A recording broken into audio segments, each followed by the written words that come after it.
Good morning, my name is David Espinosa. I am an 8th grade U.S. history teacher here at A&M Consolidated Middle School in College Station, Texas. Just to start off a little bit about me and my background, I graduated from Texas A&M University back in 2018. Decided that I loved College Station so much that I wanted to stay here, so that's why I stayed in the area. My first year serving in Bryan ISD, where I taught 7th grade Texas history and coached as well. After that first year, decided I want to move over to College Station ISD, so I made the jump over here where I also coached again, but this time taught U.S. history. I love the school I was at that year. It just, coaching wasn't for me. And there was an opportunity at another school within the district, which is A&M Consolidated Middle School, where I'm at now. And so I made a transfer over here, and I've been here for the last 4 years. This is going on to my 4th year. So I'm feeling more and more comfortable each year, of course, with the content. This is my 5th year in the content. And with it being my 4th year on campus, I really feel like I have my things together, understand how the dynamics of the campus. We've pretty much retained the same administration. My principal has been consistent throughout my time here. APs have switched a little bit, but for the most part, they've been one core group. That's always been welcoming to have that continued support from them. The people in my video today are going to be Coach Kitterman, who teaches Texas history, and he also coaches here in our social studies department. And we're also going to have Coach Williams in our video today, who teaches U.S. history with me and coaches as well.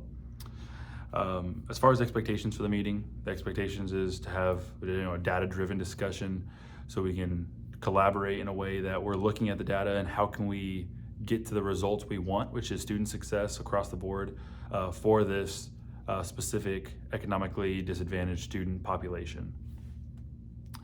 Let me see here. So in the video, we're going to have a couple of data sets that we're going to use. One of them being using TAPER reports, looking at how are our students performing, going back a few years, going back to 2021 and 2022. And that's really to just try to see, what trends do we see? Is there anything that is getting better? Is there anything that is getting worse? And we're also going to be looking at some comparison data. So looking at other TAPER reports from other campuses that are like campuses like us. One of them being Leander ISD, which is a similar population, similar size to our district. And that being that our district is about 14,500 students, and our population for our campus is right around 710 students between the 7th and 8th grade grade levels here at AIM-CMS. So additionally, whenever we're doing the meeting, I expect no one to get off topic. I expect for everyone to stay on task and do the job that we're expected to do, and that is to help students achieve their goals, right? And actually help kids learn, because that's what we're trying to do with this whole data-driven instruction. Our campus this year has implemented a PLC process to our campus. We have a PLC period here at AIM-CMS 2 days a week right now.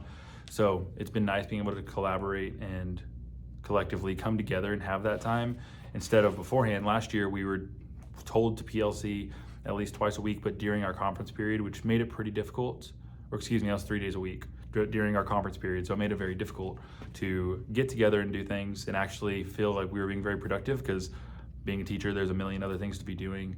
And so that 1 hour conference period being very critical, it was, be honest, was not well received by the majority of the campus. But now with it being its own dedicated period for all core subject areas, math, social studies, ELA, and science, we are now much more, or I should say the campus is much more open to collaborating and having that open and honest discussion, looking at data. And that's something that Lamar has helped me a lot with as well, is practicing and looking at that data and trying to be able to determine, what is this data telling us and what kind of efforts and what can we decide to do about that. Near the end of the video, we're also going to be kind of summarizing the overall, purpose of this data that we've been looking at, and what can we do possibly with this data that we can make informed decisions going forward. So I know that this video, we're just going to be looking at the data itself and what is it telling us?